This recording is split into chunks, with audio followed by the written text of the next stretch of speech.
especialmente porque o fenômeno é perceptível especialmente através do ser humano.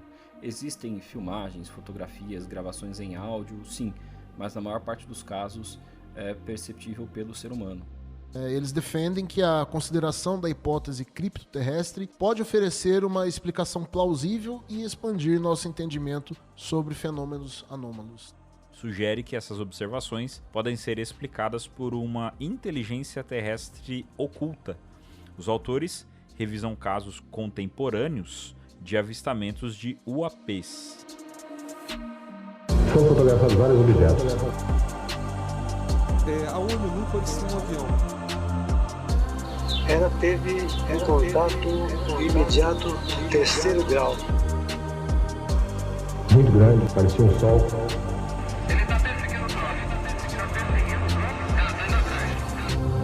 A aeronáutica não divulga os resultados de suas investigações sobre objetos aéreos não identificados. Ela pegou e bateu assim no meu ombro, embaú, e seguiu o caminho. Contato.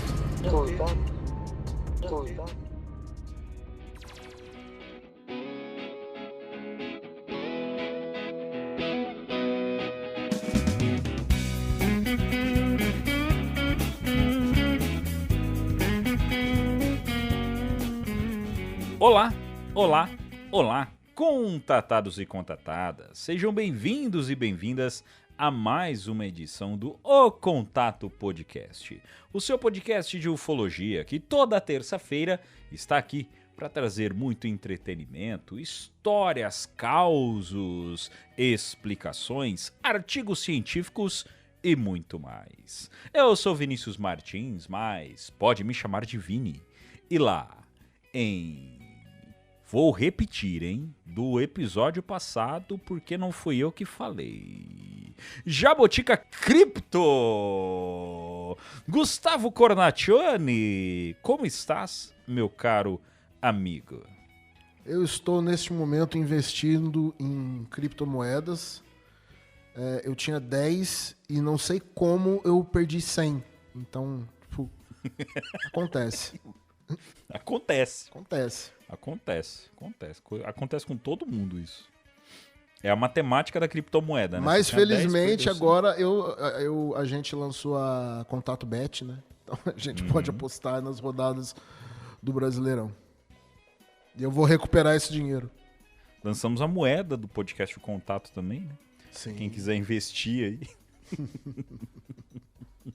E diretamente de Taubaté, Eduardo Oliveira. Meu caro Eduardo, como estás, meu amigo? Eu tô bem, tô aí. E vocês, senhores, vão bem? Tudo bem. É uma expressão muito forte para se usar, mas vamos dizer que sim. Relativamente, tô bem. É isso, meus amigos. Hoje estamos em 3 para fazer a segunda parte do episódio da semana passada, né? Que fritou miolos. E hoje nós fritaremos mais um pouco. Agora, para fritar um pouquinho menos, a gente vai dividir aí as ideias com o nosso amigo Não sobrou Eduardo muito, Oliveira. né? Não sobrou muito miolo da outra vez. Não dá muito mais para fritar, porque senão a gente vai começar a ficar leso demais. Então, chamamos o nosso amigo Eduardo Oliveira para dividir um pouco da sua experiência também e saber da sua opinião sobre a teoria dos criptoterrestres, que é algo que há um tempo nós queríamos ter trazido para vocês e agora vamos sempre, talvez, vir com esse assunto um pouco mais. Eu acho que a gente podia... Esse nome criptoterrestre é muito... Isso não vai pegar, isso não é popular, sabe? A gente tinha que dar um nome mais brasileiro. Eu tenho uma sugestão. Que seria uma palavra, um nome que a pessoa falaria a hora que ela visse um negócio desse, um bicho desse. Por favor. Ela falaria, diabo é isso, sabe? Então a gente vai chamar eles de os diabo é isso, sabe? A hipótese dos diabo é isso. Pode ser. Pode ser. Faz mais sentido. Faz mais sentido. E dando seguimento no nosso episódio, para a gente poder começar o nosso papo, nada mais, nada menos do que falar dos nossos apoios. do Apoia-se do podcast O Contato. Você que quer ficar um pouquinho mais perto da gente, apoia.se/O Contato Podcast. Com um valorzinho bem baixo, você entra na nossa comunidade e pode fazer parte do nosso grupo do WhatsApp, onde nós batemos muito papo, conversamos bastante, altas horas, né, por vários... É muita mensagem o tempo todo. Então, se você não gosta de um grupo do WhatsApp, mas quer apoiar a gente, tá tudo bem também. Você não precisa entrar no grupo. Mas garanto para vocês, no nosso grupo você vai aprender bastante, porque a galera bate um papo legal ali. E nós temos também as nossas redes sociais, meu caro Gustavo Cornacchione. Sim, Instagram, @O Contato Podcast. Ali é o principal canal para falar com a gente, né? Sim, aí além do Instagram temos as outras, né? X, o próprio YouTube. Nós pedimos sempre para vocês lembrarem do nosso YouTube. Então você está ouvindo a gente, avalia o nosso podcast, compartilha, mas tem muita gente que gosta de ouvir pelo YouTube. Então, se você está pelo YouTube, ativa o sininho, curte o podcast, compartilha e deixa aquele comentário pra gente, que é sempre muito bem-vindo, sempre muito bem-vindo o seu comentário, o seu feedback, ou se você quer dar uma opinião sobre o episódio, fique à vontade, será extremamente bem-vindo. E lembrando, né, o maior apoio de todos é você curtir as nossas redes sociais, é você estar com a gente, interagindo, compartilhando, é a melhor forma de nos apoiar. Mas se você quer ficar um pouco mais perto, tem o nosso Apoia-se. E além do nosso Apoia-se, nós temos os apoios do podcast O Contato, que são os nossos parceiros aqui de cada dia, né? Podcast X, do nosso amigo Eduardo Oliveira, o pessoal do Cipex, Caminhos do Insólito, do nosso amigo Carlos Alberto Machado, Portal Fenômeno de Jackson Camargo. Para você que não está sabendo, na data de gravação desse episódio, Rony Vernet está nas aldeias do Acre, com muita coisa acontecendo, e provavelmente em breve teremos histórias para contar de Rony Vernet, que está lá investigando os casos da tribo Yawanawá, beleza? E além de todos esses apoios, né, sempre lembrar para você ir lá e também dar uma apoiada nesses amigos, né, que fazem um trabalho bem legal para a ufologia e que você com certeza pode aprender muito mais. Mas aqui, além de aprender sobre ufologia e viajar na maionese, você ainda pode sair daqui muito bem vestido. Você pode sair daqui fazendo o pessoal saber que você gosta de ufologia, que você é o doido do disco voador do teu bairro, da tua cidade. Entrando na loja reserva.inc/O Contato Store. Camisetas exclusivas do podcast Contato, lá na nossa loja. E tem bastante novidade vindo por aí. Então vamos para a parte 2 do nosso papo sobre a hipótese criptoterrestre. Uma análise de artigo científico.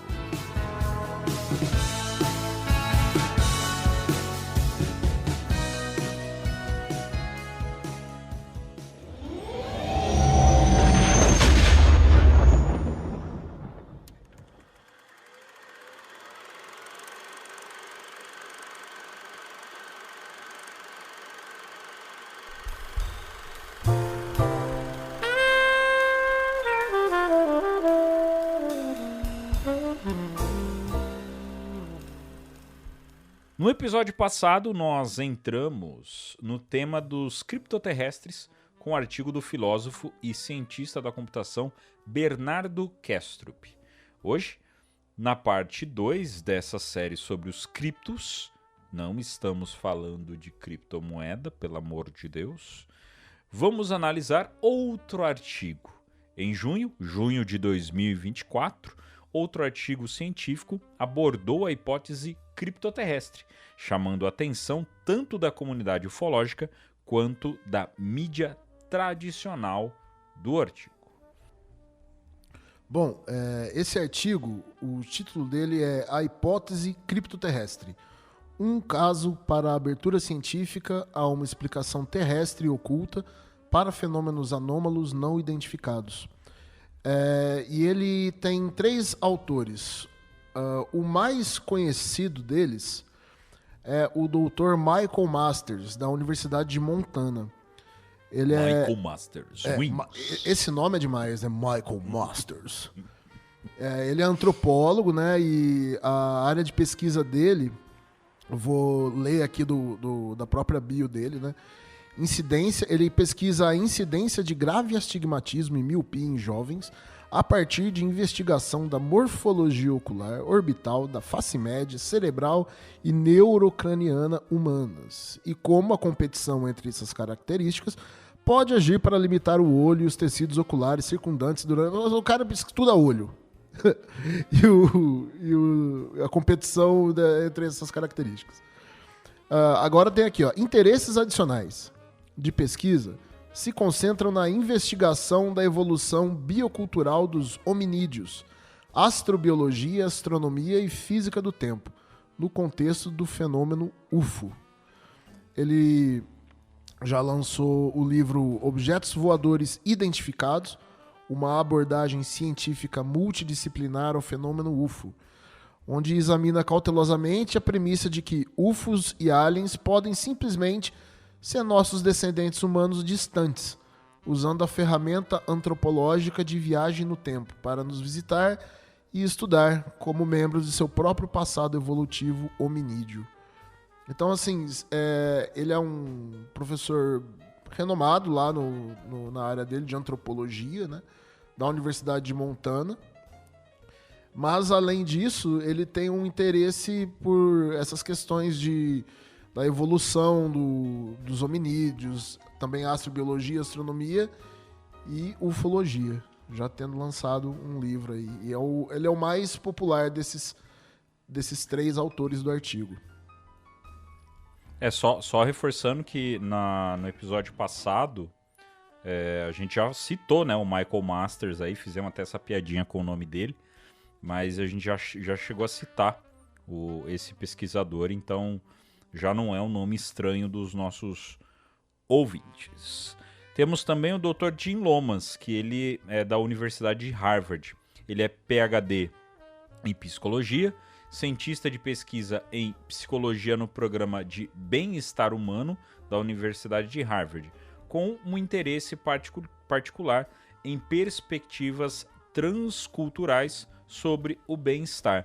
Esse já não é tão voltado à ufologia, é um pesquisador mais voltado à psique humana. Isso que é interessante, não sei se todo mundo conhece, mas é um nome que a gente citou bem pouco aqui no podcast, mas é um pesquisador que eu tenho muita vontade de trazer um conteúdo sobre ele, que é o John Mack, que foi um psicólogo e de Harvard também, né? Psiquiatra, né? Um psiquiatra de Harvard também, extremamente conhecido.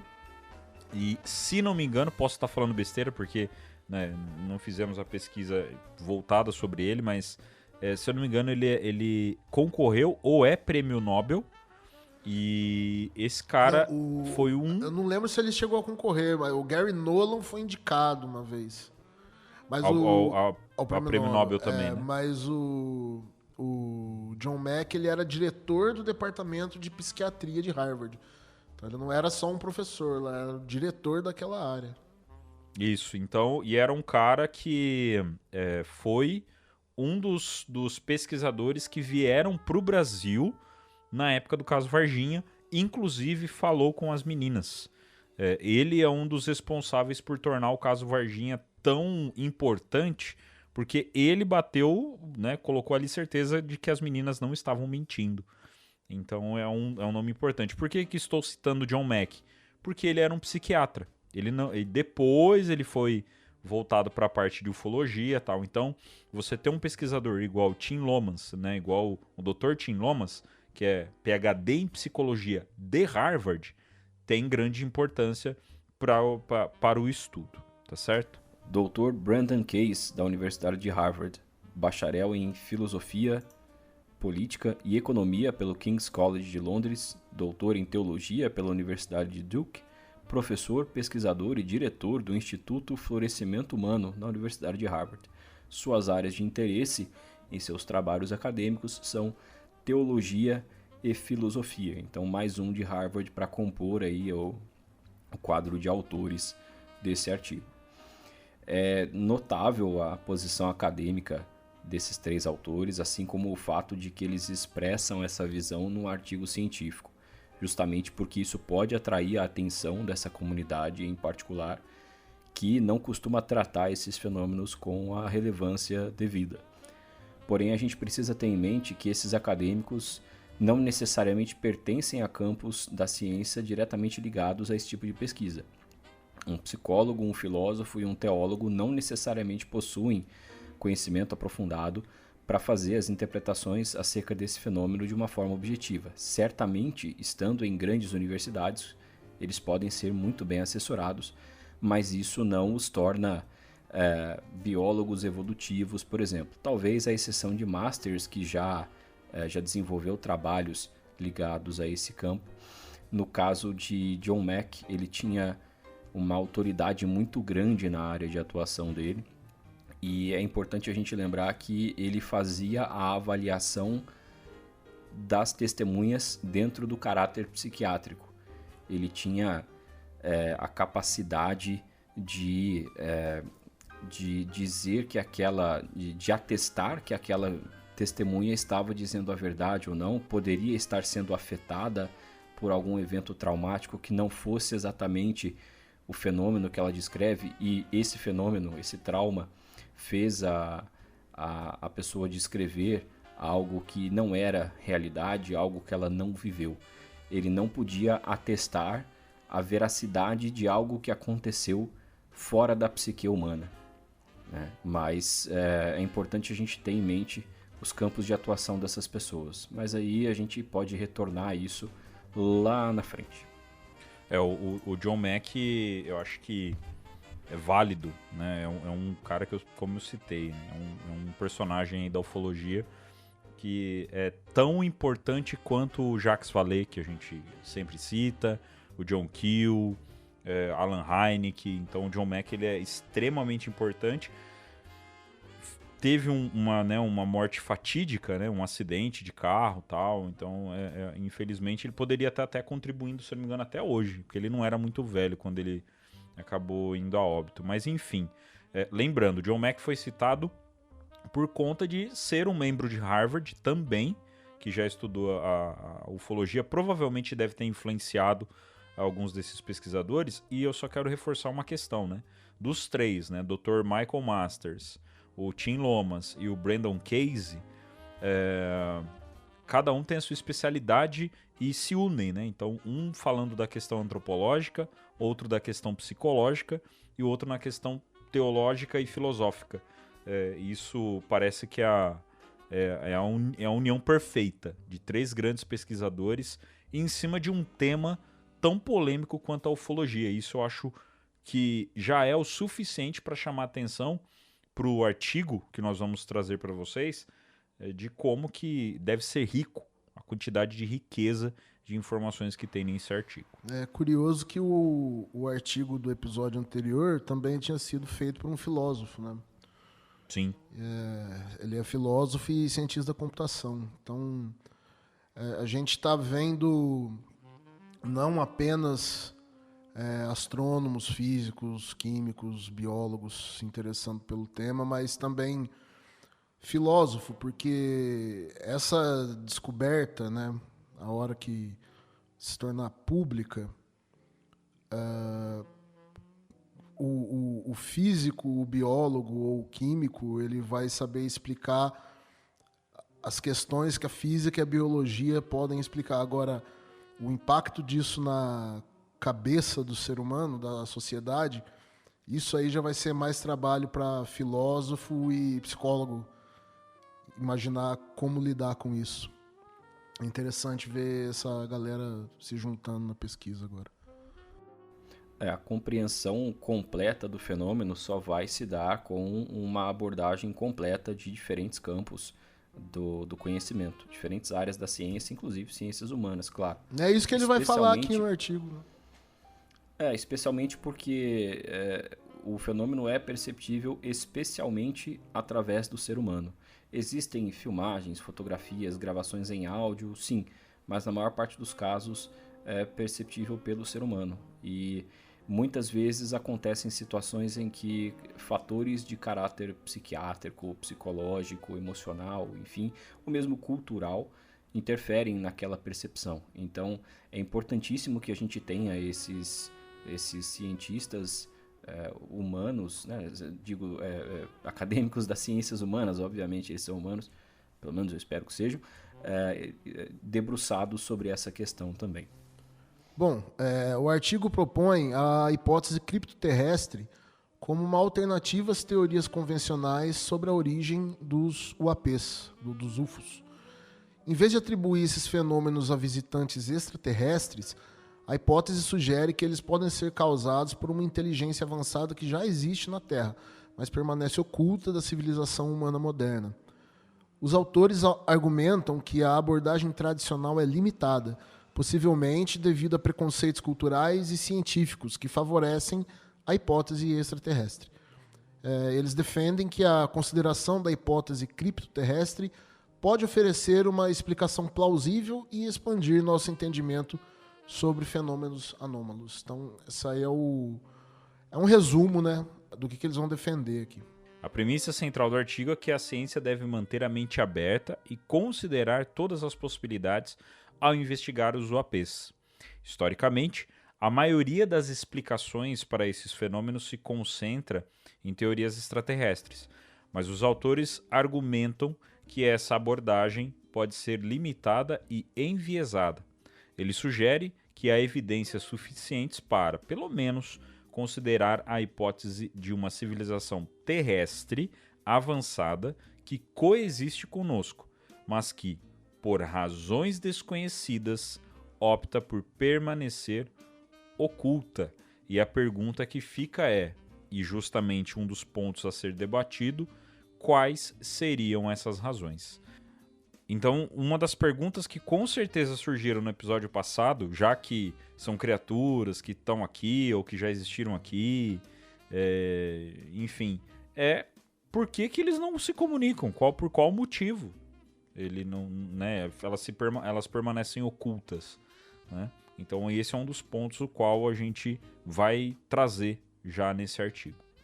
É que eles não se misturam com essa gentalha. Now the world don't move to the beat of just one drum. What might be right for you may not.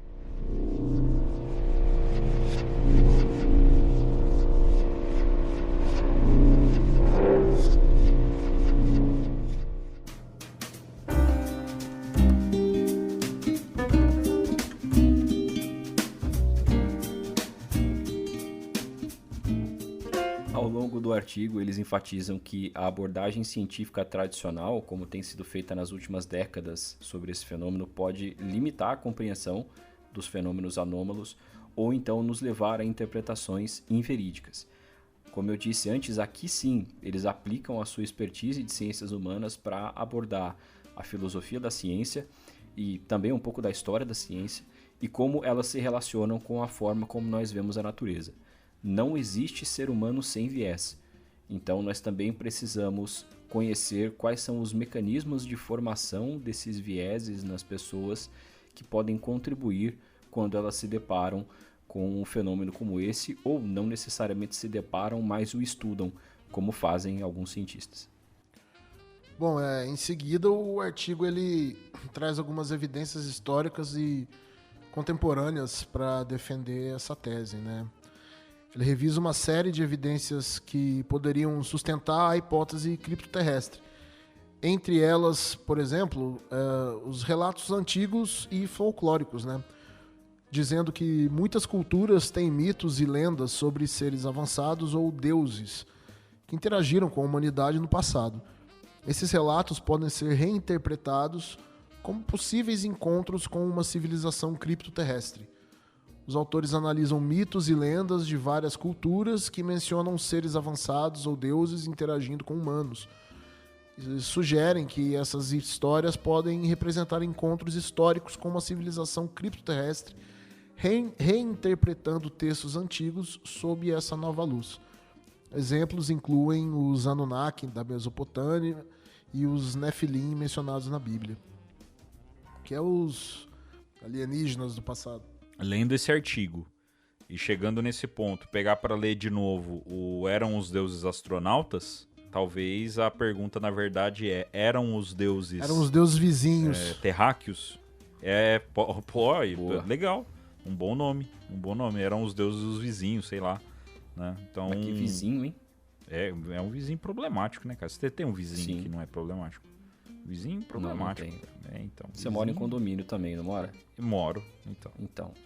Problemático. Você morar em condomínio e não ter vizinho problemático é mais fácil ver disco voador.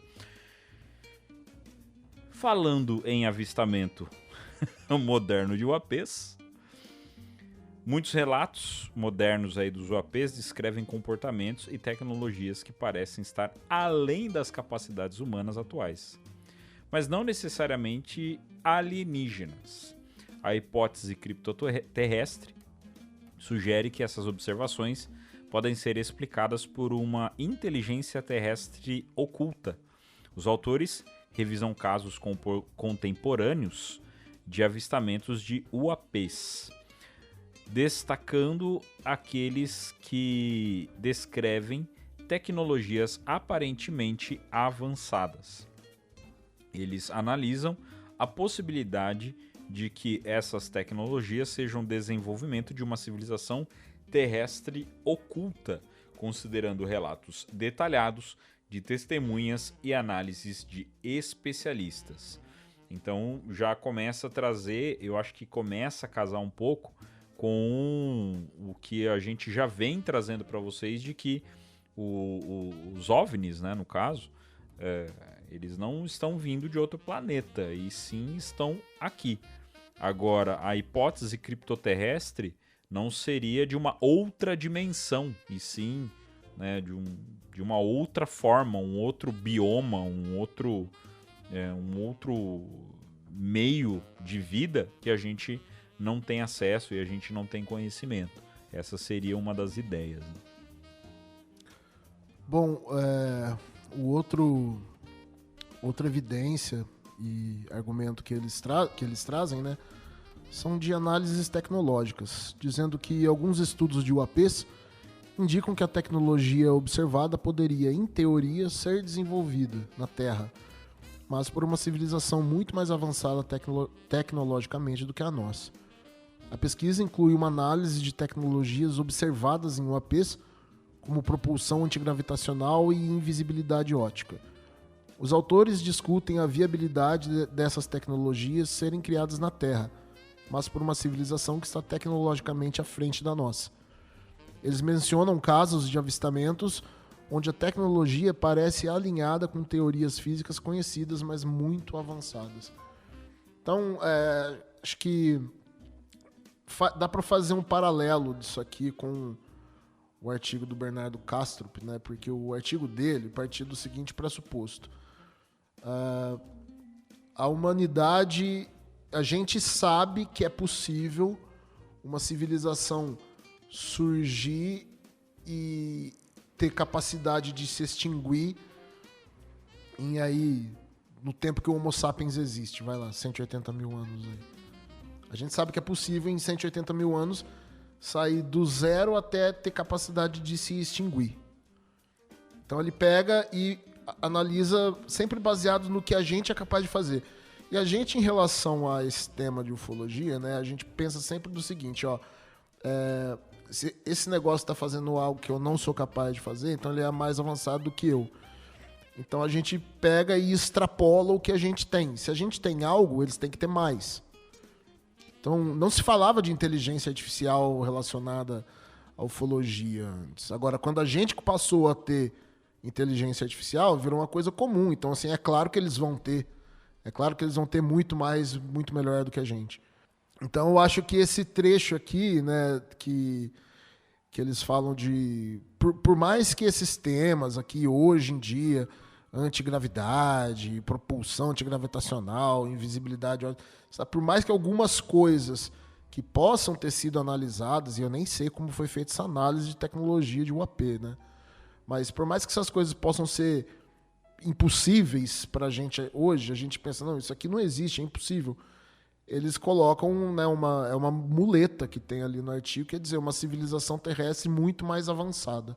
E como eu tinha comentado, não existe ser humano sem viés. Talvez esse comentário que o Guto fez agora seja uma demonstração em uma escala macro disso. Porque justamente a gente pensa nas causas desse fenômeno, ou para ser mais preciso, na tecnologia por trás desse fenômeno, sendo um fenômeno tecnológico, do ponto de vista humano. Nós tentamos interpretar como as tecnologias que nós já desenvolvemos podem ser usadas para causar aquilo que foi registrado, visto, enfim, para causar o fenômeno anômalo que foi visto naquele caso. Então, tirar isso do caminho com certeza poderia ajudar muito na interpretação, no estudo do fenômeno. A grande questão talvez seja como nós vamos fazer isso. Como exatamente eu vou explicar um fenômeno e eu não vou saber dar detalhes disso. Eu simplesmente vou dizer que é uma tecnologia que eu não conheço, mas isso não é suficiente, porque o que a gente quer fazer é justamente detalhar o que existe por trás dele.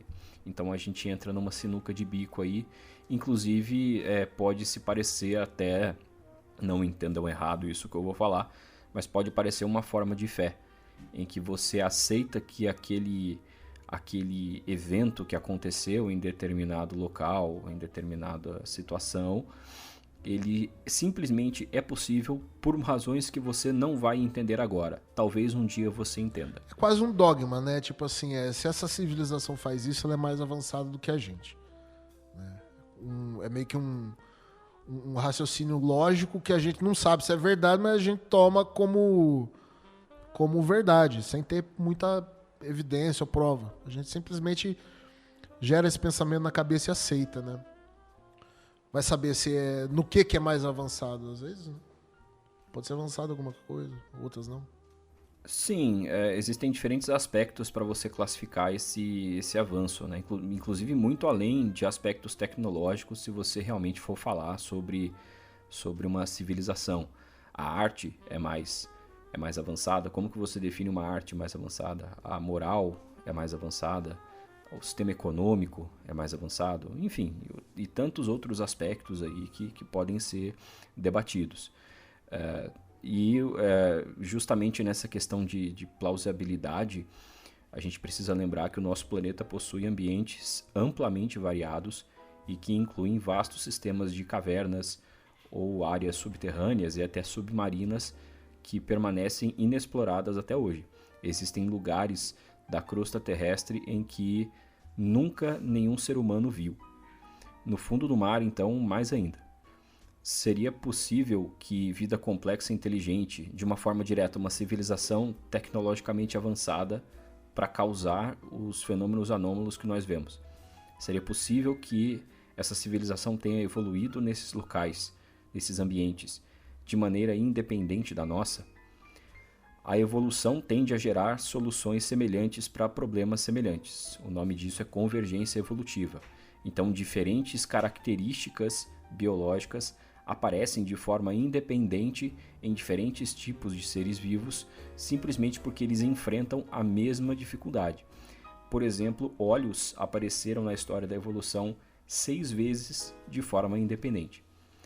Se seres vivos evoluíram em ambientes subterrâneos, eles podem ter desenvolvido características como inteligência, comunicação complexa, tecnologia, como nós desenvolvemos, ou mais avançada, como nós passamos por esse caminho.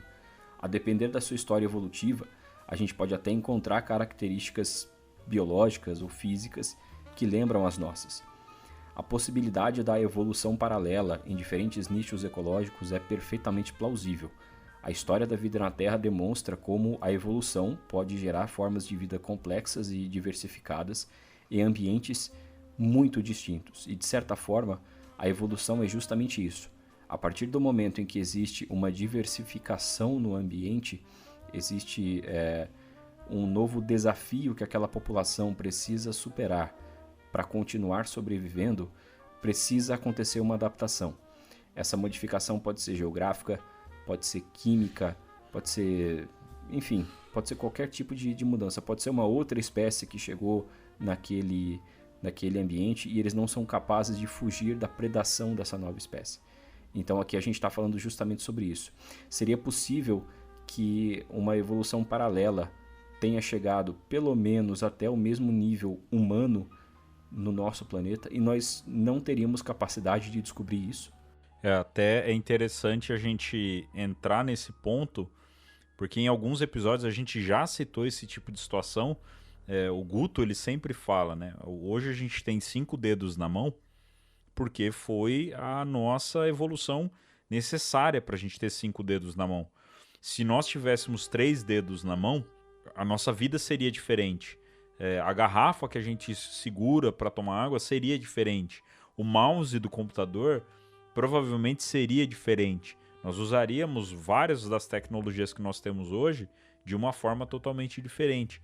Então, essa evolução, se ela ocorreu, e como é dito no artigo anterior, que a gente citou no episódio passado, se ela teve tempo de evoluir e chegar num nível de avanço a ponto de conseguir até, quem sabe, mudar a dimensão deles pela necessidade, talvez, de sobrevivência, talvez, até uma hipótese aqui, talvez haja essa questão de não é querer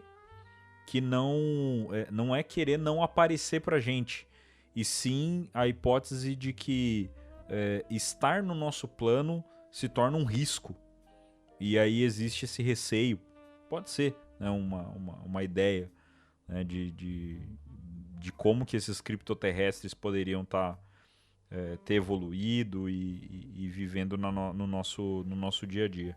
É uma coisa que eu achei muito interessante do artigo do Bernardo Kastrup, do último, né, o primeiro que a gente analisou, é essa questão que ele fala, né, que, bom, sempre, claro, mais uma vez, partindo do nosso exemplo, porque assim, a gente não sabe se tem vida em outro lugar no universo, mas a gente sabe que tem vida aqui, né?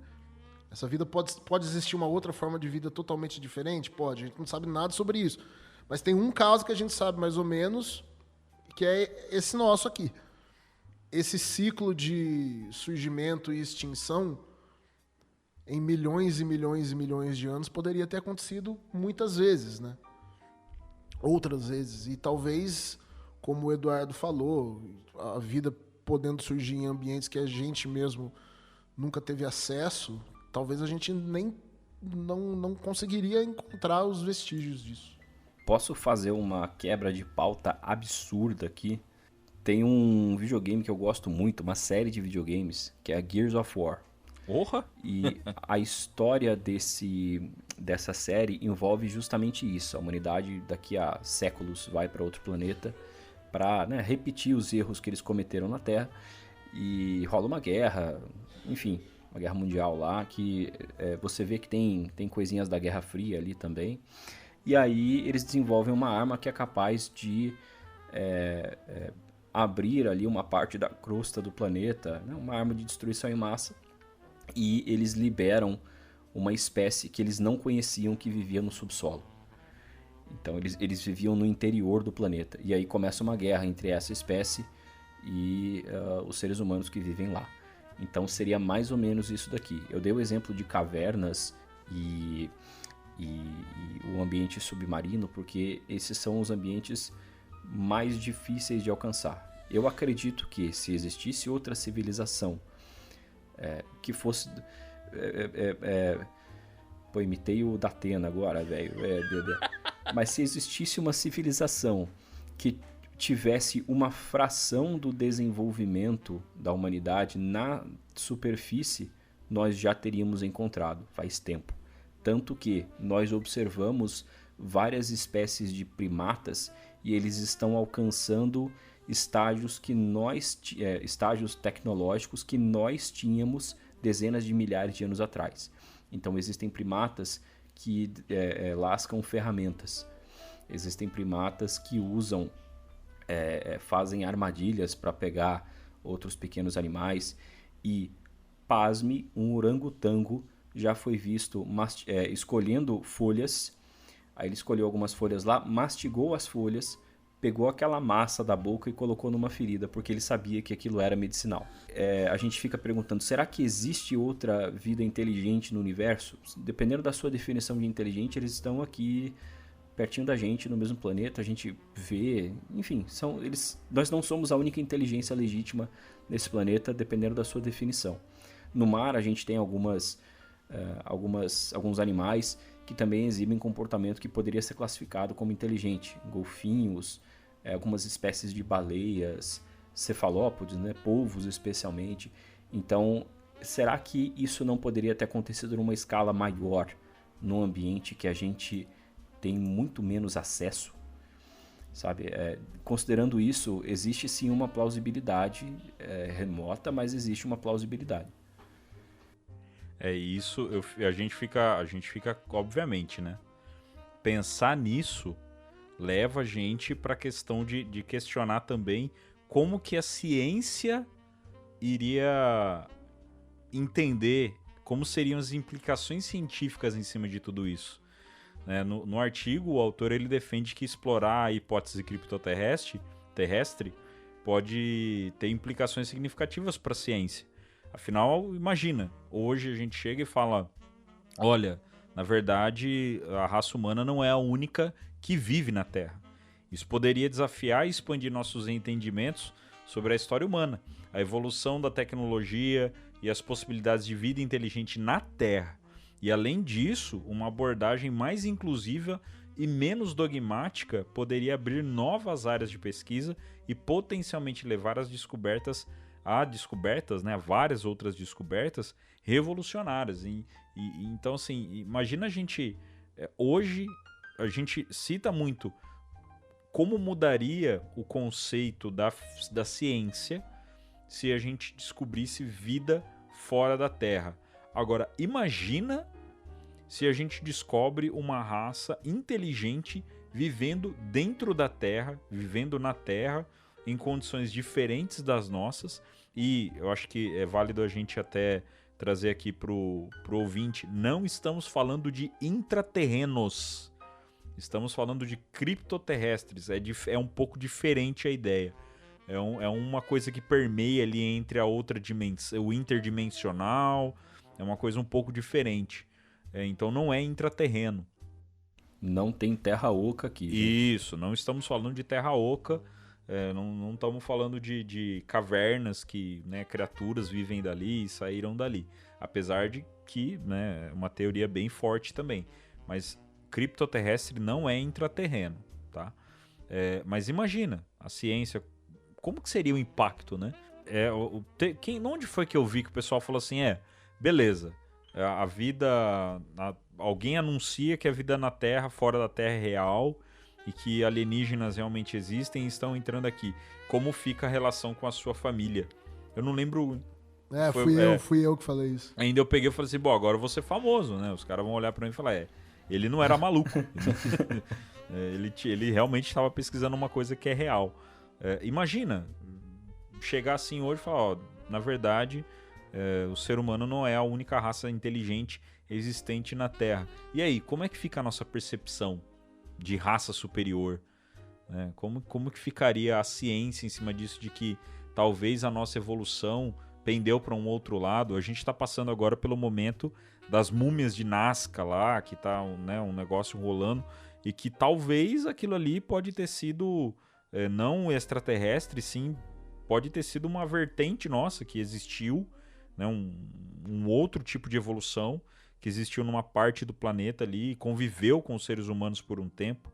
Então, cara, a ciência explodiria, né? A gente chegar num resultado disso. Arrisco dizer que até mais do que se fosse extraterrestre.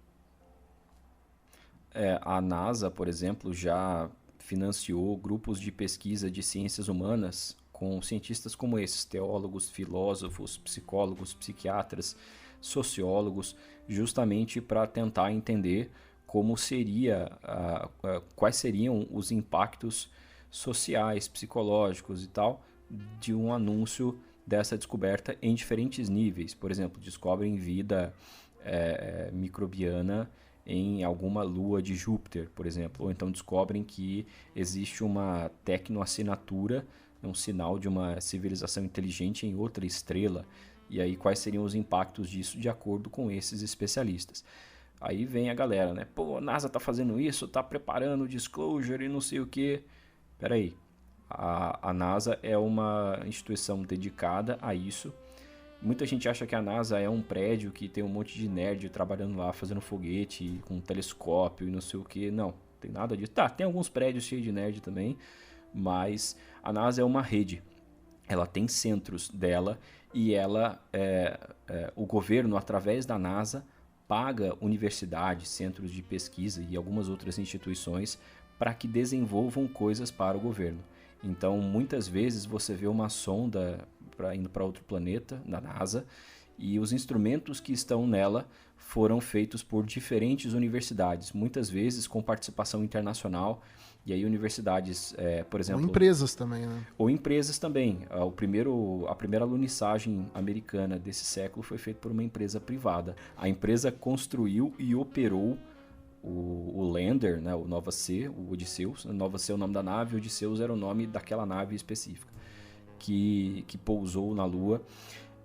Ele deu uma topada ali na superfície, ficou de lado, mas pousou, tudo bem, tá valendo, né? E aí a empresa projetou, construiu e operou a nave até lá. Pô, mas tinha várias empresas na época da corrida espacial. Tinha, mas elas não operavam aquelas naves. Eram astronautas da NASA, controladores de missão da NASA, e era a NASA a operadora da nave, que era construída conforme especificações feitas por ela própria.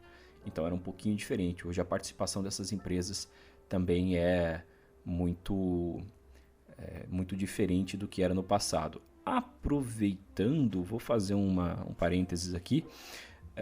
Saiu recentemente a nova edição da revista 7, Ciência, Espaço e Tecnologia, e tem um artigo meu lá, justamente comparando o que a gente vê nos programas lunares dos Estados Unidos e da China, por exemplo, hoje, com o que nós vimos na corrida espacial no século passado. E aí eu ressalto essa diferença de participação de empresas privadas e tudo mais. Quem quiser ler o artigo, procure aí a revista 7, beleza? Muito bom, muito bom. E tá aí a recomendação do Eduardo, e até pra calhar com isso, porque eu acho que é um debate válido, né, cara? Porque assim, imagina, e se?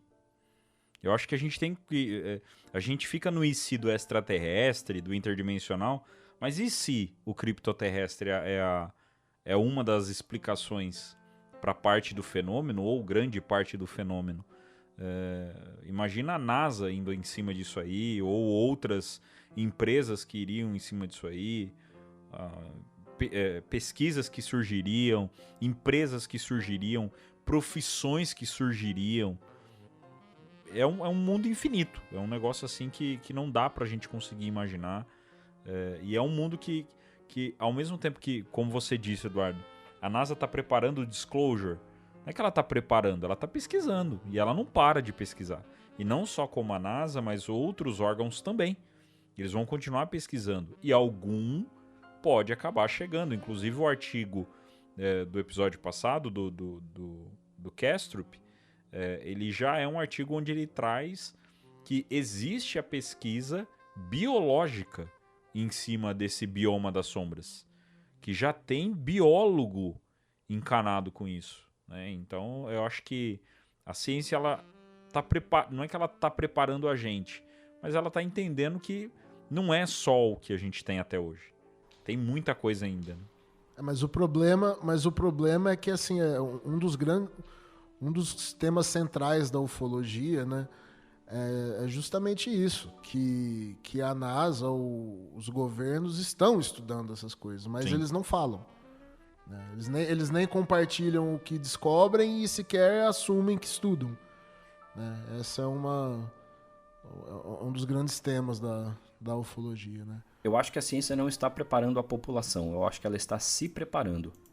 Tá? E justamente para também receber melhor essa notícia na hora que ela própria encontrar, seja por uma sonda que encontrou alguma coisa numa lua de Júpiter, como eu falei, ou por uma revelação bombástica do governo americano que vai ser novidade para 0 pessoas.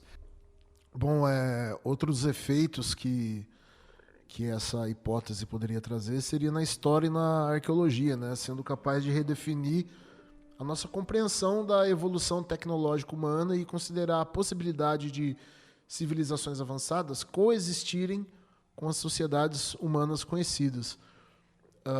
Também cita que haveria impactos na física e na engenharia, né? Quando fôssemos estudar as tecnologias observadas nos UAPs sob a perspectiva de desenvolvimento terrestre, isso poderia abrir novas fronteiras na pesquisa tecnológica e na física aplicada.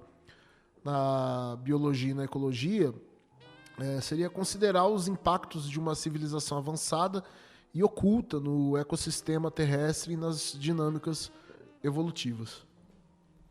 Vou acrescentar uma questão aqui, uma coisa que me veio na cabeça aqui. Imagina se essa raça ela não é amigável. Essa suposta raça ela não seja amigável. Mas ao mesmo tempo ela sabe que se ela entrar em confronto ou se revelar alguma coisa assim, a gente pode acabar trazendo um problema muito grande deles. Inclusive é uma das teorias que a gente acaba chegando de que por que o fenômeno começa a se manifestar de uma forma mais incisiva quando o homem consegue desenvolver a bomba atômica. Porque talvez, né, a bomba atômica tenha mostrado a essa inteligência de que a gente consegue causar um problema grande para o mundo deles também, né? E aí talvez isso acuasse eles um pouco. Mas vamos dizer que o aquecimento global, as queimadas, né, a poluição, fosse algo que alimentasse o mundo deles, que fosse algo que desse vantagem para eles, né? Tipo, a gente está destruindo o nosso ambiente, né? Não o deles. Isso. Imagina que fosse isso. Talvez eles já tivessem até ciência disso e tá simplesmente falando, agora deixa que vai ficar bom pra gente. Ou o contrário, né? Talvez o que a gente acaba fazendo também acaba destruindo deles. É uma possibilidade. Imagina vir essa descoberta, né? Pra biologia, pra ecologia.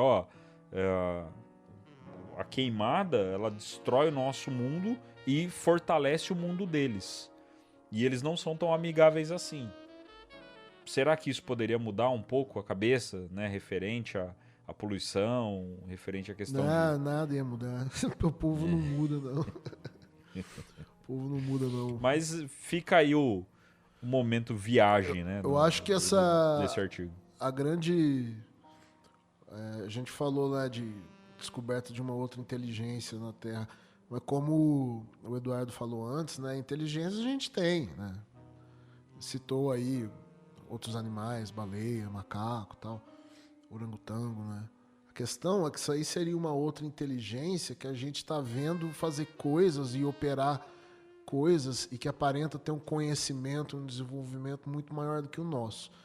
E aí a gente não seria mais o topo da cadeia alimentar, de repente. Esse aí é o grande risco. E seria assim, partindo do pressuposto que essa hipótese é correta, né? Imagine você ter alguém muito mais forte do que você, e esse alguém não apenas é muito mais forte do que você, mas você mal sabe quem ele é, o que ele é capaz de fazer, de onde ele vem, não sabe nada. Você sequer vê ele quando você quer. Só vê se ele se mostrar. Então, essa hipótese, se for isso, né? Ou talvez se isso for uma das possíveis, uma das explicações, pode ter outras coisas que também ocorrem, né? Acho que nada impede que, ao mesmo tempo que possa ter isso aqui, possa ter uma outra civilização de outro lugar vindo para cá. Mas se isso for real, ia impactar todas as áreas de ciência e de pesquisa. Eu falei sobre a manifestação de inteligência em outros animais, Um ponto importante, não existe manifestação de inteligência sem manifestação emocional. Um animal ele não consegue resolver um problema que antes ele não conseguia. Por exemplo, um corvo que pega algumas pedrinhas que afundam na água, ele joga lá num tubo, né? Isso é uma experiência que foi feita. Ele joga lá num tubo, as pedrinhas vão para o fundo, porque elas são mais densas do que a água, o nível da água sobe, tem uma semente ali que ele quer pegar, ele consegue pegar a semente. Aí o comportamento dele depois é diferente. Então ele resolveu um problema que antes ele não conseguia resolver. Ou, quando o animal não consegue resolver, ele também exibe sinais de frustração. Então você imagina isso numa escala intercivilizacional. Falei bonito agora. Então você imagina uma civilização que compartilha a Terra com a humanidade e que não está contente com o que nós estamos fazendo com esse planeta que nós compartilhamos. O perigo disso é absurdo, né? Mas, no estado atual dessa hipótese, ela enfrenta alguns desafios aí. Por exemplo, ela se baseia numa plausibilidade e não em evidências que foram de fato observadas. Apesar de alguns relatos anedóticos, não existe nenhuma prova física, fóssil ou genética que comprove a existência desses criptoterrestres. Além disso, animais inteligentes, como eu tinha comentado, que vivem em ambientes subterrâneos, enfrentam desafios específicos de adaptação. Falta de luz, escassez de recursos e alimentos e por aí vai. Uma civilização como essa enfrentaria muito mais desafios do que nós ao se desenvolver nesse ambiente que é tão mais restritivo do que a superfície onde nós nos desenvolvemos. Comunicação, transporte, indústria, nesses ambientes que são fatores necessários caso eles realmente estejam por trás dos UAPs, seriam muito mais difíceis de desenvolver. É como os alienígenas daquela série Problema de Três Corpos. O ambiente onde eles vivem faz com que o seu desenvolvimento civilizacional seja muito mais difícil do que o nosso. E o desenvolvimento de uma evolução dessa civilização inteligente vai então exigir mais tempo do que a humanidade exigiu e condições específicas para esse desenvolvimento. Então a hipótese criptoterrestre pressupõe que esses seres teriam evoluído ao mesmo tempo que nós, o que levanta essas questões sobre condições e tempo necessário para essa evolução. Aí aqui tem uma divergência em relação ao artigo do Bernardo Castro, porque aqui eles consideram que essa civilização teria sido literalmente paralela à nossa. E a dele, ele fala que não, que isso poderia ser algo que teria ocorrido muito antes talvez até do próprio ser humano ter existido. Uma tecla que ele bate é essa, né? Que o tempo que... haveria tempo para inteligências terem surgido e desaparecido ou se mudado daqui. Né? Até o exemplo do enigma o problema dos três corpos, né? Eu acho que é bem válido. O problema dos três corpos é isso, né? Eles vão embora, né? Eles usam exatamente essa explicação, né, de que o medo da raça é justamente que a raça humana evolui mais rápido que eles. Porque em questão de pouquíssimo tempo a gente já estava muito mais avançado e que provavelmente quando eles chegassem na Terra, o nosso avanço tecnológico ia estar muito à frente do deles. É uma explicação que eu achei fantástica. E é essa hipótese, né, do criptoterrestre de que o tempo de evolução de uma e a outra pode ser diferente, é interessante, é bem interessante, de que talvez a nossa evolução seria mais lenta, ou não, talvez esses UAPs, avistamento de criatura e tudo mais, na verdade eles estão realmente estudando porque eles ainda não entenderam muita coisa, inclusive, né, a nossa tecnologia, enfim, né? Mas é tudo hipótese. Eu acho legal que até o próprio artigo já vem e falou, não, é uma hipótese e não existe prova nenhuma. Então até para ficar claro para quem está ouvindo, não existe nenhum ponto que a gente falou, eu acho que tem um negócio ali que bate. É mais uma hipótese. É um raciocínio, né? É mais uma hipótese pra gente sim, é mais um raciocínio. Pra gente pensar e falar, talvez, né? Quem sabe, né?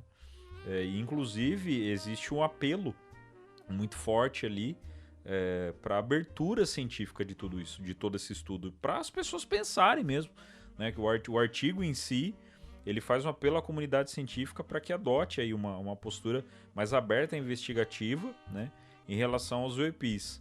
E aí eles incluem nessa investigação e nesse apelo, a investigação interdisciplinar, que consiste no seguinte: em encorajar a colaboração entre cientistas de diferentes áreas, como arqueologia, história, física e biologia, para investigar a hipótese criptoterrestre. Os autores enfatizam a importância de uma abordagem interdisciplinar para investigar essa hipótese e ter essa união. A gente já citou aqui várias vezes, inclusive em vários episódios com o Eduardo, de que existe uma dificuldade muito grande de cientistas e pesquisadores e físicos, químicos, biólogos. Biólogo nem tanto, né? O biólogo, acho que ele às vezes aceita um pouco mais essas coisas. Mas o físico e o químico, eles se prendem muito ali, né? Não todos, tá, gente? Não todos, até porque Eduardo é físico e tá aqui com a gente. Mas existe aquela questão engessada de que a lei da física é aquela ali e é totalmente inquebrável, né? Ela não é impossível de ter alguma coisa diferente daquilo, e aí não acabam dando atenção.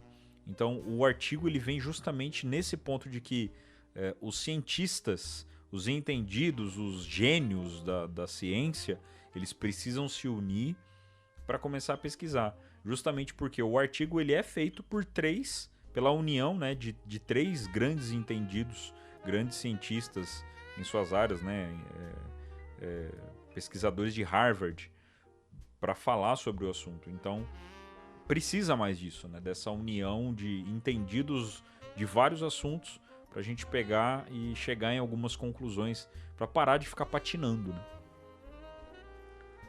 Além disso, eles citam também que é importante haver revisão de evidências, né? Seria reavaliar evidências existentes com uma nova perspectiva que considere a possibilidade de uma civilização terrestre avançada. Os autores pedem uma reavaliação crítica das evidências existentes, encorajando a revisão de relatos históricos, folclóricos e contemporâneos com uma nova perspectiva. Eles defendem a análise rigorosa de dados e a inclusão de novas metodologias para investigar esses fenômenos. Então, a revisão de evidências, né, é reavaliar o passado, né, ver o que olhar para a mitologia, para as lendas, para o folclore, sob a perspectiva do fenômeno, né? E aí imagina o impacto que isso teria, né?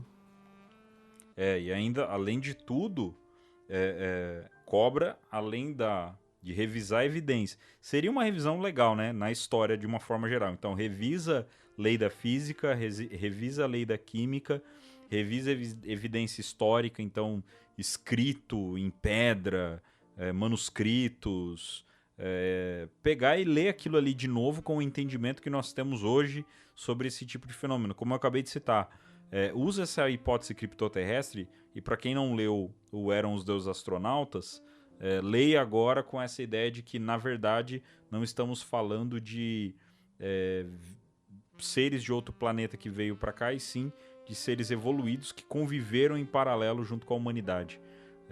Talvez a visão seria totalmente diferente.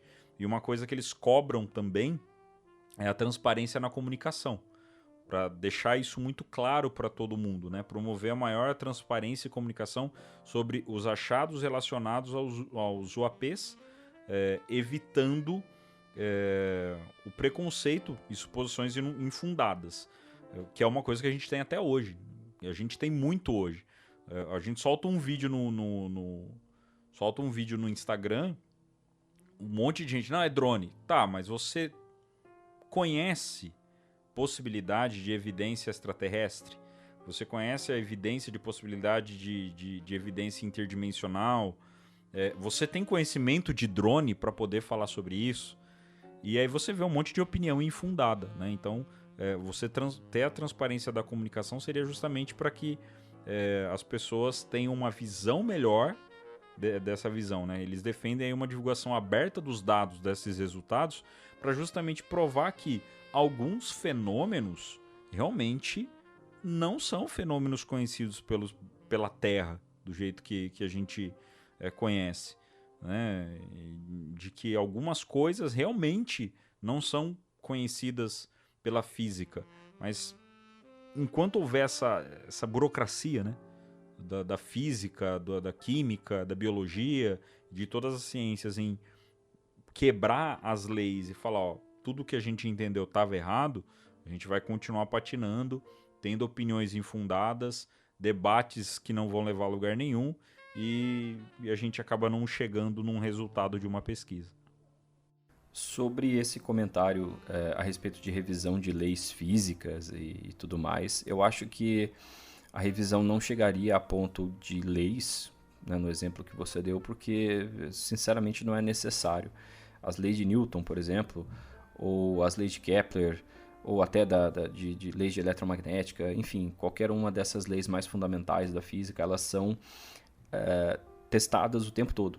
As leis de Newton são testadas continuamente por todos nós o tempo todo, e elas passam nesses testes e por isso elas são leis. Talvez seja mais adequado a gente dizer que as evidências coletadas no passado possam ser reexaminadas aos olhos da ciência mais avançada que nós temos hoje.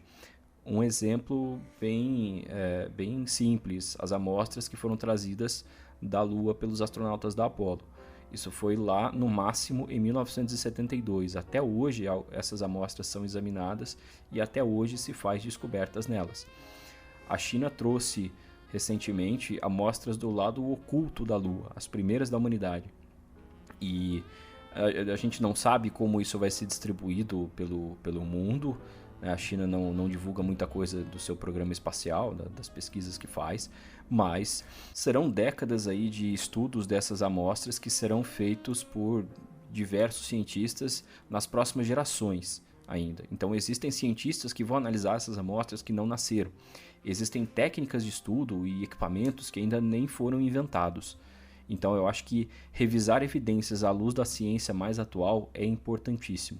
E de forma geral fica a mensagem que eu entendo que é o verdadeiro objetivo desse artigo.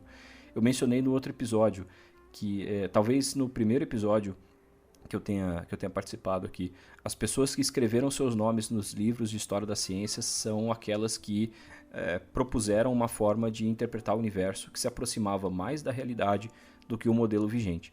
E você não faz isso negligenciando hipóteses plausíveis sobre fenômenos ou ignorando esses fenômenos. Apenas com uma abertura ampla, a ciência vai poder examinar hipóteses como essa e outras, buscar testes e evidências que possam falseá-la. Isso não é o afastamento da ciência, pelo contrário.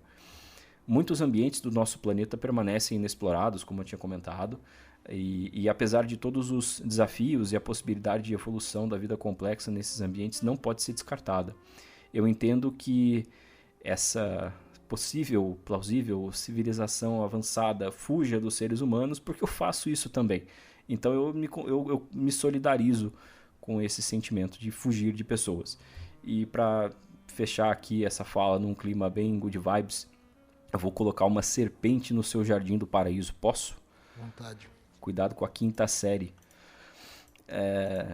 Vocês falaram sobre o aquecimento global talvez beneficiar essa civilização. Sim, senhor. Vocês sabem que a temperatura no interior da crosta terrestre é maior do que na superfície, né? Então pensem aí. Olha lá. Então. Obviamente, trazendo mais uma vez, não estamos falando de intraterrenos. Nem, né, não estamos falando disso, mas fica aí uma reflexão, né? De que dependendo do lugar de origem, né, dessa possibilidade aí, realmente fica aí o questionamento para nós. E por isso, meus caros ouvintes, nós temos a presença de um físico para gravar com a gente um episódio desse, tá vendo?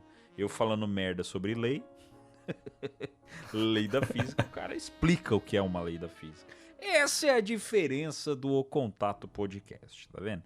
É assim que funcionam as coisas aqui. Servimos bem para servir sempre. Pão quentinho a toda hora. Bom, então chegando na conclusão do artigo, né?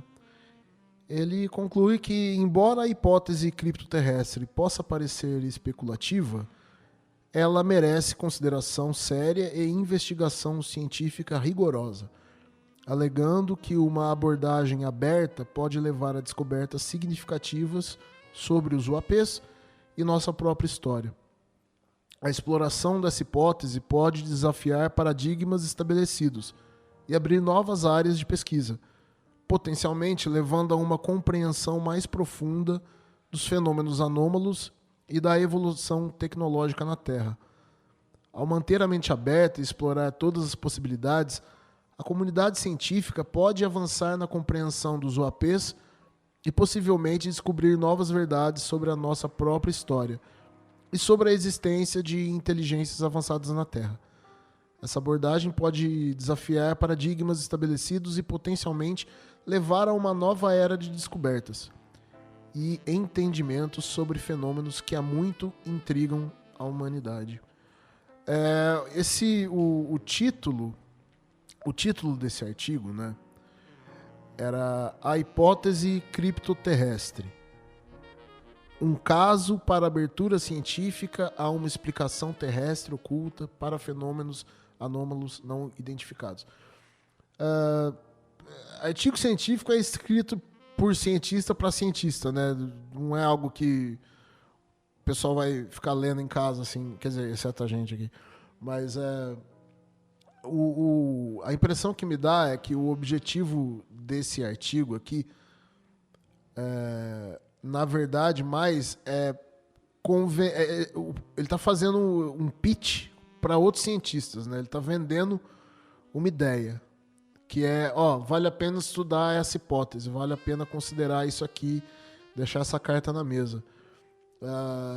A impressão que me dá é que o artigo do Bernardo Kastrup, por exemplo, ele se esforçou um pouco mais em explicar como seria possível isso acontecer, como seria possível existir uma civilização aqui e sobreviver, como isso poderia ter acontecido, quais seriam os cenários e tal. Aqui, esse artigo deles, eles fazem mais uma tentativa de vender um peixe, né? Vender a ideia para os cientistas. É a impressão que me dá, e é isso que está escrito no título, né?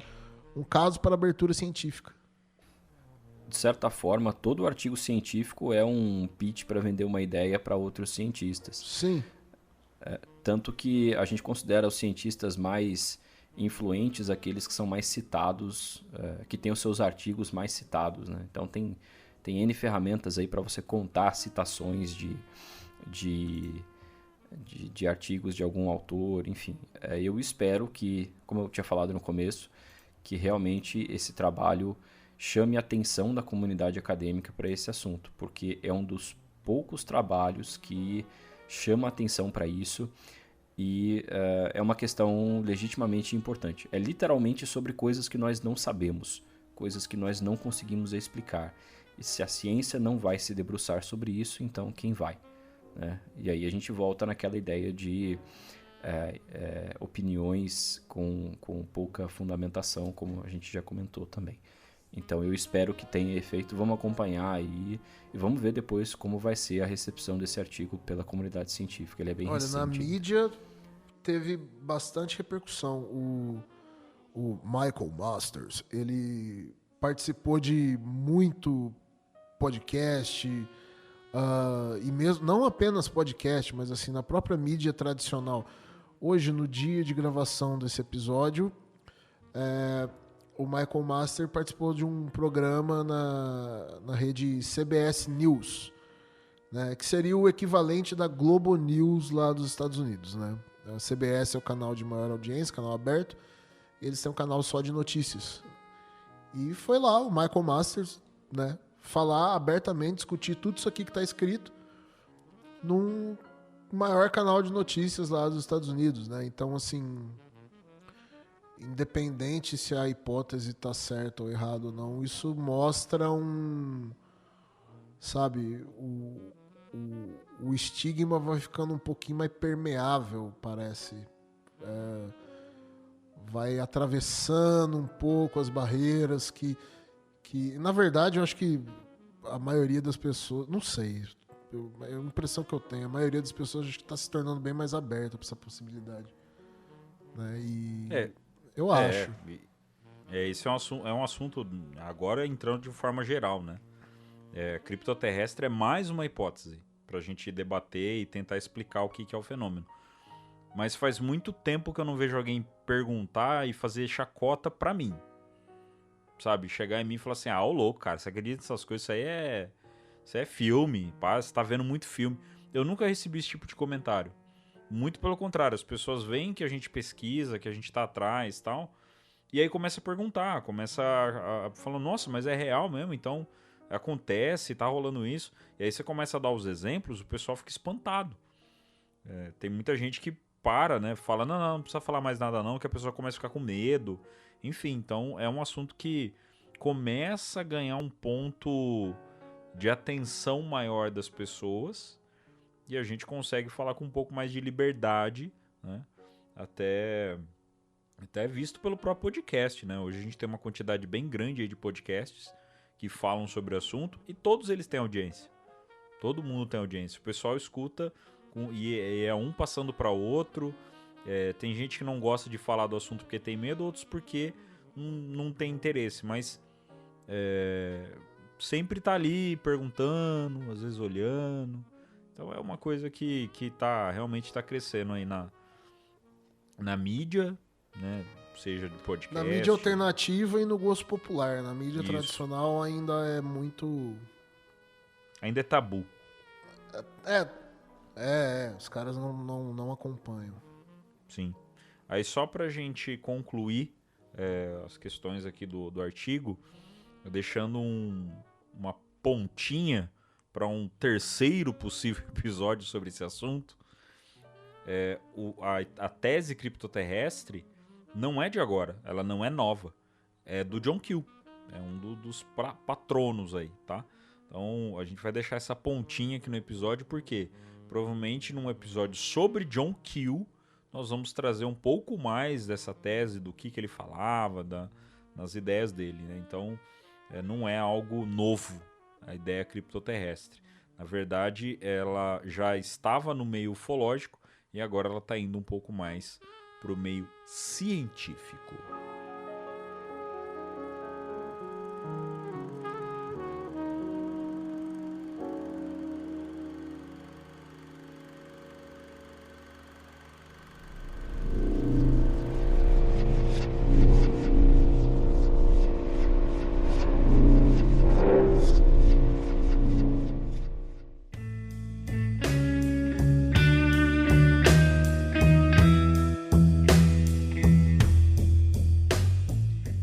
Muito bem, meus caros amigos. Rapaz, confesso que esse eu fritei um pouco menos os miolos, pois o episódio anterior me preparou um pouco melhor para esse. E também porque o Eduardo tava aqui.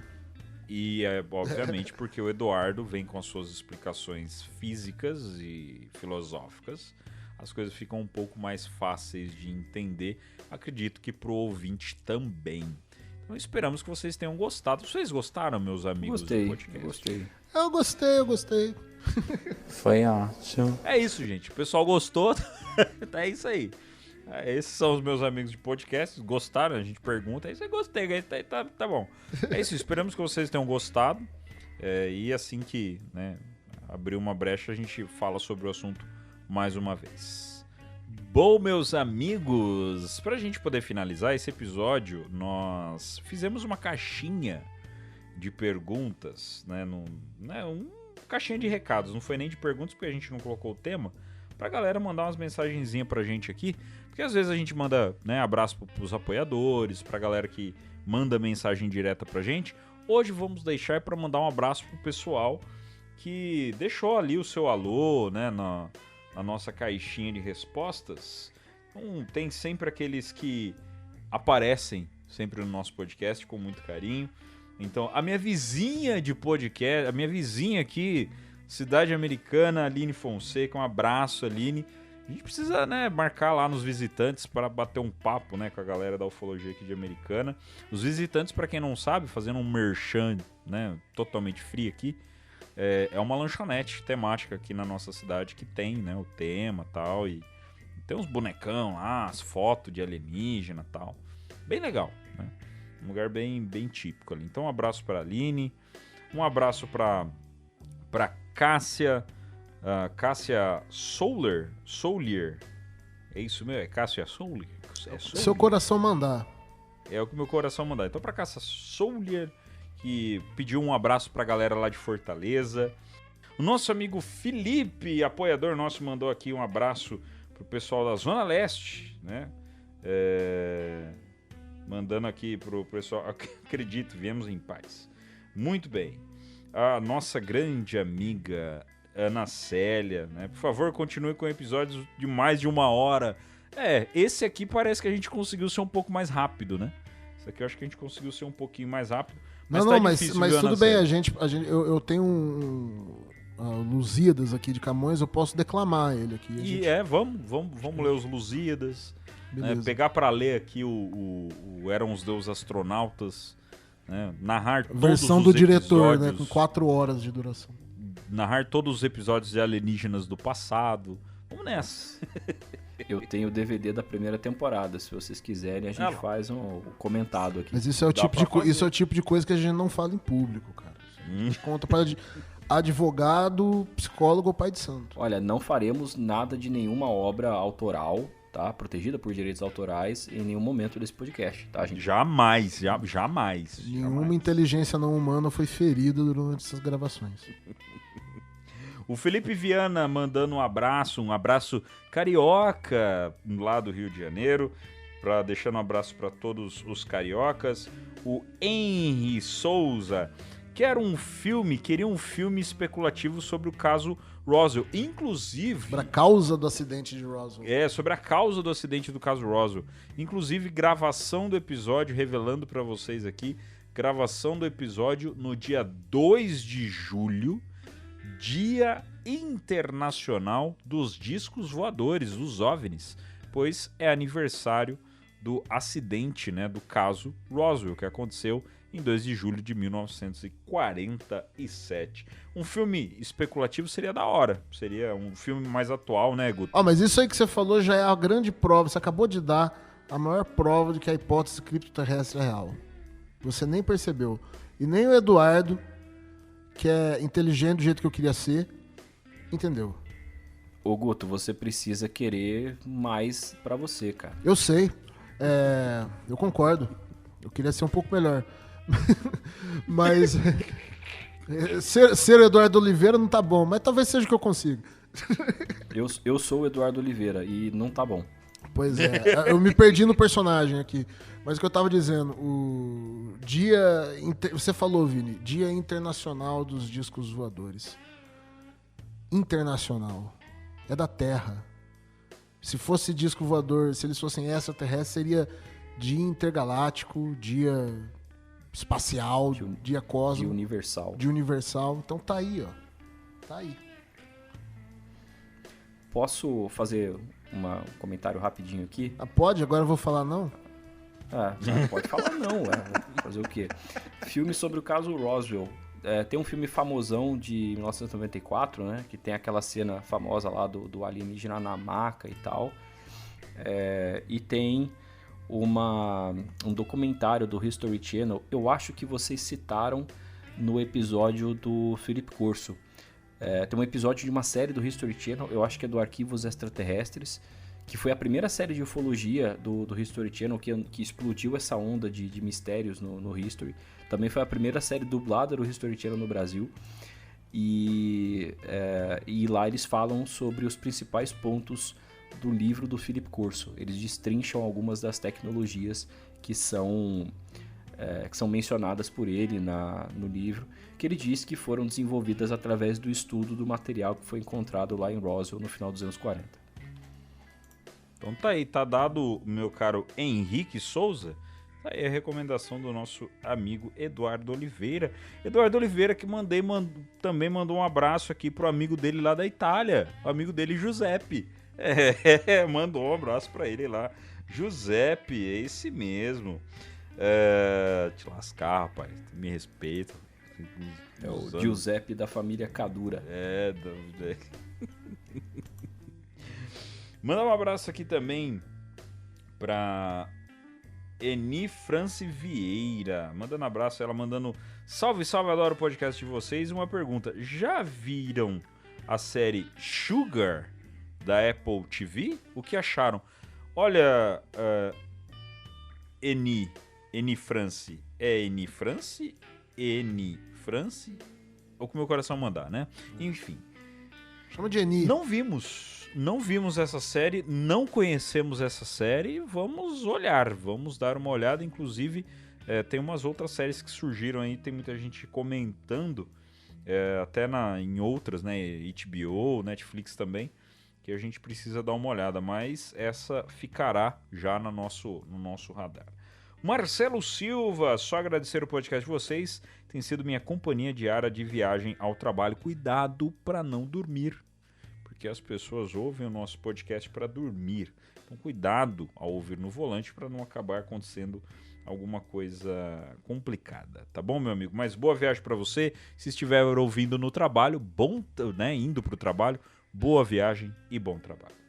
Nosso grande amigo Maurício, salve para o Bruno Diego, cidade de Duque de Caxias, na Baixada Fluminense, mais um carioca aí com a gente, mandando um abraço. Momento Rádio Contato Podcast para você, mandando um abraço neste momento.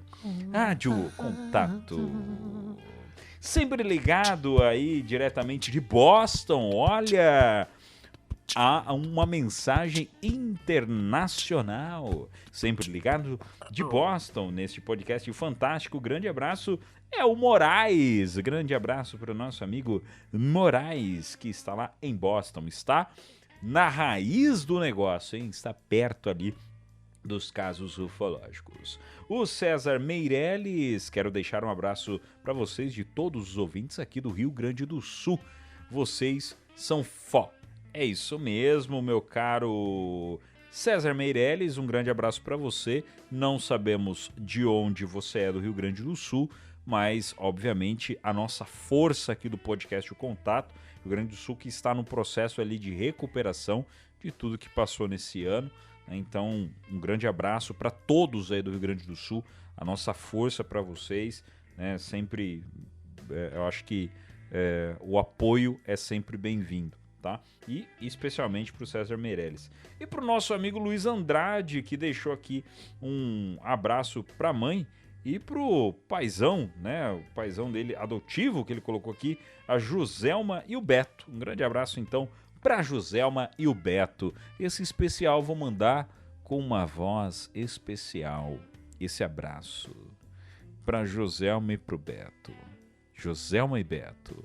Um grande abraço para você. Grande abraço pra vocês, viu? Agora o pessoal que tava ouvindo com o fone de ouvido ficaram surdos. É isso, meus amigos do podcast Contato, o Eduardo Oliveira e Gustavo Coronaccioni.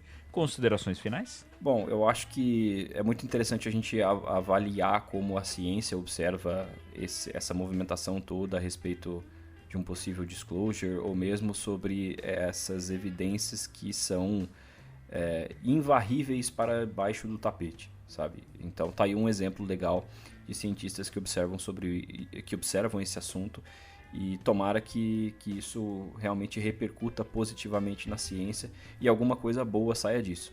Até porque de repercussão negativa a gente já tem o ratinho para fazer isso pra gente, né? Pessoal, Podcast X em várias plataformas, especialmente o Spotify, Google Podcasts e algumas plataformas menores aí. No Instagram, Podcast XBR. No YouTube também, a URL do canal é @podcastxbr. Perdão, a slug do canal é @podcastxbr. E blog do astrônomo também, para quem, como a gente falou sobre ciência hoje, para quem se interessa sobre astronomia e astronáutica, blogdoastrônomo.wordpress.com, ou então no Instagram, tudo junto, blog do astrônomo. Gustavo Guto Cornaccioni. Olha, deu trabalho fazer esses 2 episódios aí, porque eram 2 artigos difíceis. Para montar o roteiro, tinha que pegar a soma, pegar a ideia completa do artigo e resumir, entender tudo, pegar aquilo, separar aquilo que era o essencial para ser dito num episódio de 1h30. Mas fico contente que a gente conseguiu, e também por ser, acho que talvez uma abordagem diferente sobre o tema.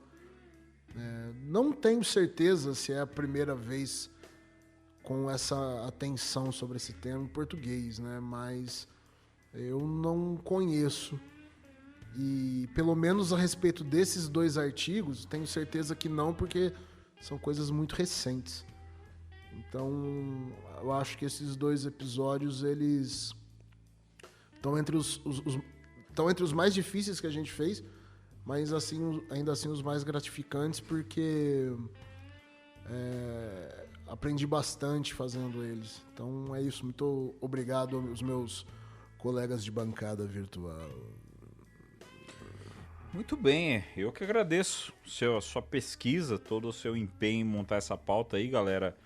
O Guto mandou bem demais, né? O primeiro episódio dá uma fritada legal na muleira, mas os 2, quando eles se juntam, a gente consegue entender um pouco melhor. Então é um conteúdo bem diferente. Vocês viram que foi um ritmo diferente do episódio, né? A forma dos 2 episódios, a forma da gente fazer, da gente conduzir, foi bem diferente, para ficar algo explicado, para a gente não deixar nenhum detalhe passar, né?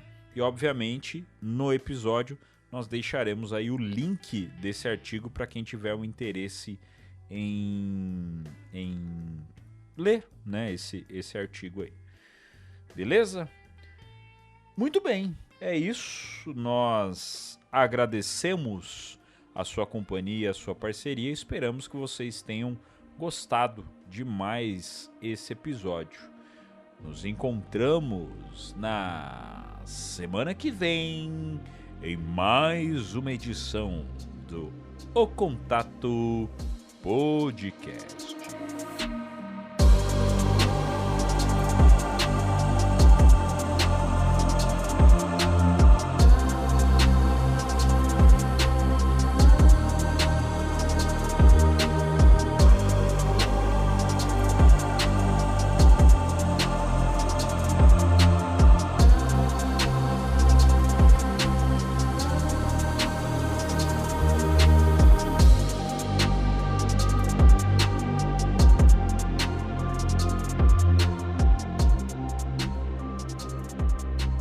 Sem falar também que criptoterrestre parece o nome de uma moeda concorrente nossa, né? Então, parece uma moeda da Terra, criptoterrestre.